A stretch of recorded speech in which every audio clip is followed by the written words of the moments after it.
I just hear Darren go, "Don't mind." Yeah. Dang, they're just saying not slurs, but they're just saying slang.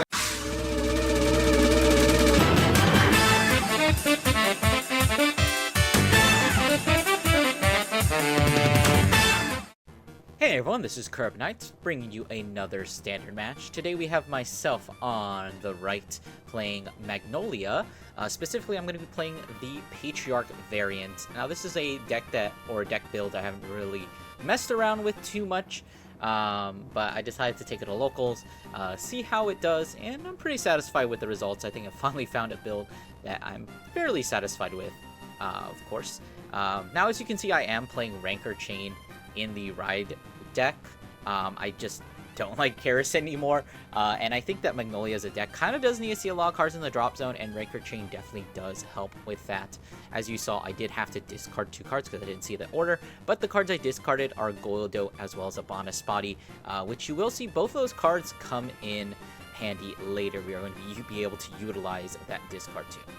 Anyways, as you can see, I'm going to be going up against Kyrie here. Of course, this is the Kyrie player that I featured multiple times on the channel and is honestly the main reason why I still think the deck is fairly legitimate. So just like Magnolia, Kyrie did get a brand new form in the latest set 8. Which is funny because we do kind of have a little bit of a rivalry. He plays grade 4 Kyrie, I play grade 4 Magnolia, so we've just been kind of going back and forth at it with our respective grade 3s for quite some time now. And of course, we're both exploring all the new possibilities of our decks with the brand new upgrade and support cards. Anyways, hopping back into the match, he is going to be going for a dual lane here with that Yubikia boosting a critical trigger. Of course, it is a 4K, so it is technically a little bit easier to guard. I decided to just go ahead and take it because I do want to secure at least 1 damage right now, just to make sure I can't get damage denied, because this deck does typically try to rush, which you're going to see me do, as I do call out the Lilikoi, calling back out the Bonispati. You saw me hovering over that Voyard there for a second. I was considering calling it back, maybe it'll come in handy later, but I decided, Bonispati is a 15k attacker right now, whereas, of course, Voyard is not. It'd just be a 10k, so I figured, okay, might as well go for, like, the extra pressure there, and you see it does kind of pay off because it gets a 15k card out of my opponent's hand there, as we are only able to push 1 damage, but that's perfectly fine. We did rip 2 cards from the hand. Anyways, riding up to grade 2, obviously there's not going to be any skill, because like me, my opponent is going to just be playing the Kyrie grade 1, and of course that Aqua as the grade 2. We see the Mermaid Searcher from the latest set 8, who doubles in Kyrie. I always forget that she has another skill that only works in Kyrie. Try landing me here with a Franchette Yuika line, which is very good, as we're going to go ahead and swing with this first Mermaid. I'm just going to go ahead and give it the Intercept, which is actually, I didn't even realize at the time, but that was actually a really good play, because it just gives me more options having that Bonispati in the drop zone. Obviously, just going to be taking this Vanguard swing because it's 15. I don't want to risk the 1 to pass, and it's a good idea because we did actually see a front trigger here. Now that Franchette line is going to be boosted all the way up to 33. Thankfully, I did manage to get defensive there, so the attack is still just going to be a 15k guard from me. So we're going to go ahead and pass back to my turn. Checking that drop zone, kind of, because the fun thing about Magnolia is that when you ride up, you've got like 5 different skills that you need to activate. So of course we're going to activate the Kama Dread first, put it into the soul. You almost always put Kama Dread in the soul, and of course following it up is that Goyle Doped, who I'm going to immediately Soul Blast out for the Lattice skill to add back the Greatest Gradale that I discarded for Ride deck. Finally, we're going to, well, not finally, next we're going to activate Magnolia skill, calling back the Bonispati that intercepted, and then finally, I'm going to be using the Bonispati itself to Counterblast 1 and Soul Blast out the Kama Dread once again in order to call out. Kind of deciding whether I want to call that Voyard again. The only reason to really call Voyard in these instances is if you do need the extra soul there, but I think I'm going to go ahead and call out the Goldo, because Goldo is just so solid, especially when you're going first, considering that Goldo just always hits over defensive, because he gets the 10k regardless of your opponent's grade.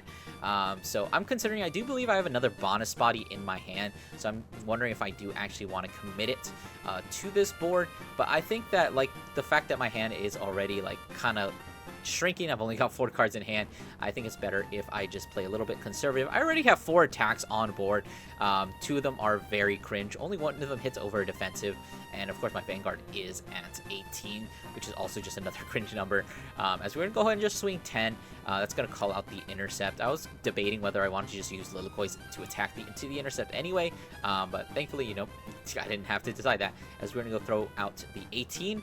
Going to be hit with a front trigger, which is a 2 to pass. Debating on whether I want to give it to the bonus body here or the Goldo. Both of them are hitting pretty cringe numbers. If I'd given the power to bonus body, that would have been 25. That's still like a 2k guard, technically, unless we have another front trigger. But I decided to give it to Goldo because, you know, that's 30. That technically does hit over that single front trigger. And I figure if he wants to guard it anyway, he's going to be committing another card from hand. So swinging with the bonus body is going to be calling out a 15k guard, which is very nice, as we are just going to eat the 2 damage there from the Goldo. It's pretty big at 30, especially at this early stage of the game. So we are finally going to be able to ride into Kyrie here. We still do have a decent amount of cards in hand, especially since we are going to be using the skill of the Aqua here. It's going to let us check the top 7, I believe, or is it top 5? Yeah, it's top 5. Not as good as some others that are just like top 7. Going to be adding a Persona ride here, which is not really what you want to see. Like, at this point, I don't think we have too many good attackers. We still have the Frenchette. We have the, what did we bounce back to hand? Well, we saw one of the restanders from the drive check, or was it it was something happened to, I know that we know of it. But we're actually going to be EB70 here, so that hand must be really killer if you're gonna have to EB7. We did obviously intercept with the other restander, which costs Energy Blast 4, so there's not really, you don't need to worry about that. By the time you get it back, presumably you'll have the 4 EV. So we're going to be calling a Eureka line plus the restander, which is actually going to be really powerful thanks to Kyrie's skill.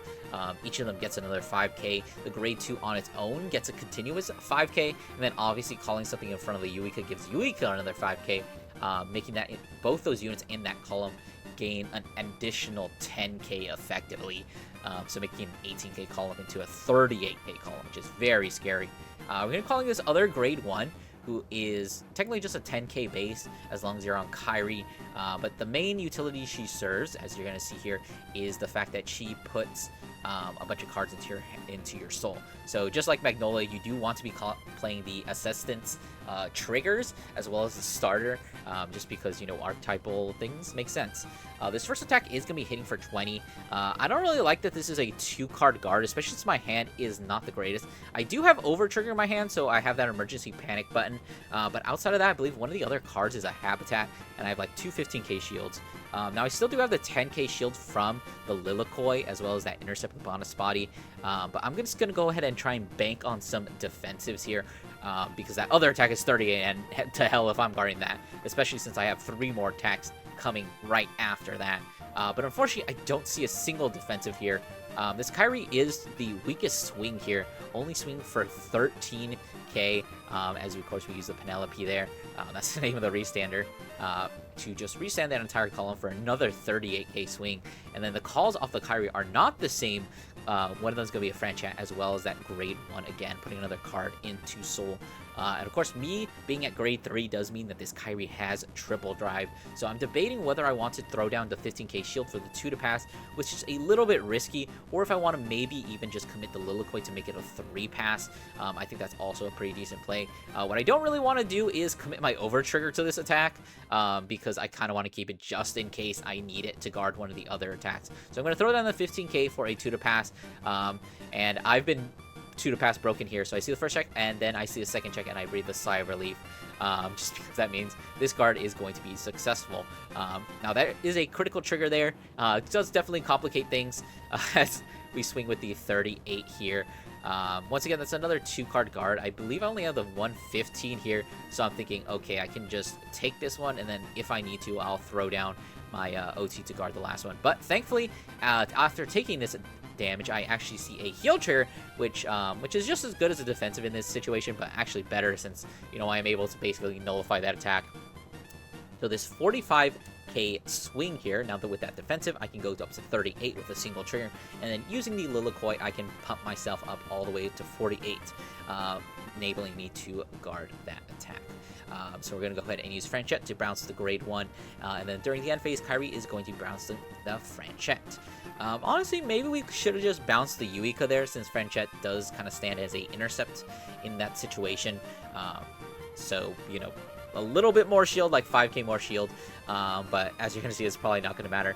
Now, at this point, I do technically know, like, 6 of the cards in hand. I know there's a Yuika, the grade 1, the Franchette, we know the Penelope that got bounced back, as well as the Persona Ride. So, even though we see a 9-card hand, technically, you know, a lot of those cards are just like 5k slash non-shield.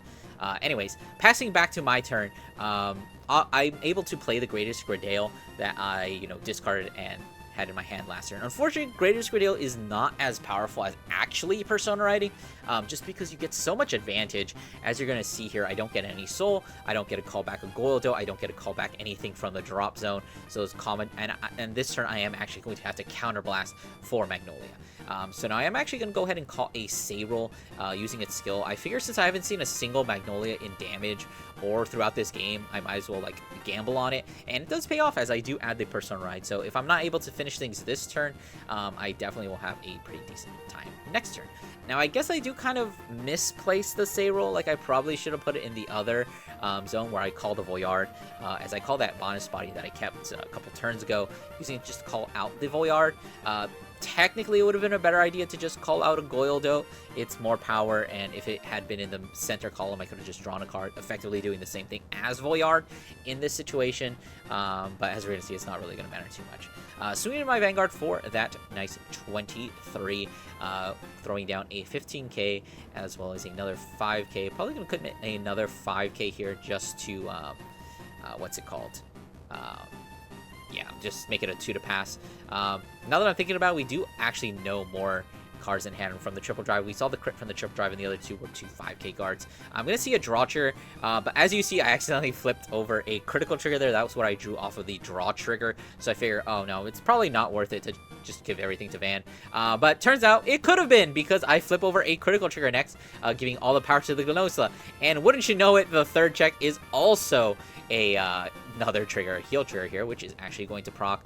You see me counterblasting 1 there. That's what I forgot to do for Magnolia. I was supposed to do that during main phase, which is, you know, whoops. But I'm just going to go ahead and heal out the Voyard, and I'm going to opt to go ahead and give the power to the Voyard, because at this point, I think that the Gnosla is, you know, he's already swinging at a really big, massive number. It's already a 2-card guard, so chances are, if my opponent has a PG, they're just going to commit it to the Gnosla, so I might as well just spread out the power, make a little bit more of these, make more of these attacks that much more threatening.